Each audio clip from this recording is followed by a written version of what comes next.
Au cœur d'une semaine qui s'annonce fortement agitée, un risque de coup de vent se manifeste pour la journée de mardi sur le quart nord-ouest et notamment vers les côtes de la Manche. Après 2 semaines anticycloniques sur le pays, avec un temps globalement très calme, la situation va radicalement changer la semaine prochaine avec le retour d'un flux perturbé. Le passage d'un minimum dépressionnaire pour mardi est à surveiller avec le renforcement net du vent par le nord de l'Hexagone. Après la goutte froide passée sur le pays en ce début de semaine, les conditions sont restées majoritairement anticycloniques sur l'ensemble de la France.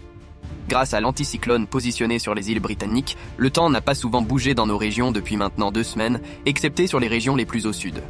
Cette configuration calme va se poursuivre jusqu'au week-end, avant un changement radical de temps à partir de dimanche. C'est ce changement du temps qui va se poursuivre en début de semaine prochaine. En effet, l'anticyclone va se rétracter en direction de l'océan Atlantique.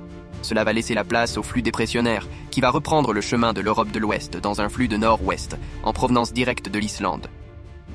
Les dépressions associées à ce flux vont rapidement se creuser de la Scandinavie à l'Italie, ce qui va directement influencer le temps chez nous. Le courant de jet sera effectivement très dynamique dans ce flux de nord-ouest, ce qui va booster les dépressions qui vont y passer. Dans ce flux instable maritime, les zones les plus à risque sont bien sûr le nord-ouest, mais plus généralement l'ensemble de la moitié nord entre lundi et mercredi. La journée la plus à risque est attendue pour mardi, avec le passage sur le Benelux d'un minimum dépressionnaire creux. Il est encore difficile à l'heure actuelle de donner une prévision précise sur l'intensité des vents.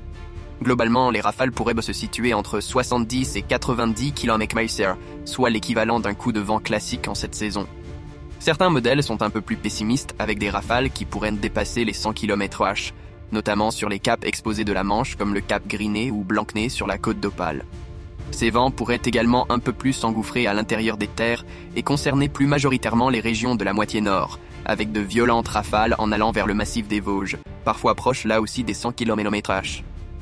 Quoi qu'il en soit, la semaine prochaine s'annonce perturbée aussi bien du point de vue du vent que des pluies et de la neige qui s'annoncent abondantes en montagne, et qui pourraient même potentiellement s'inviter jusqu'en plaine en fin de semaine vers le nord-est.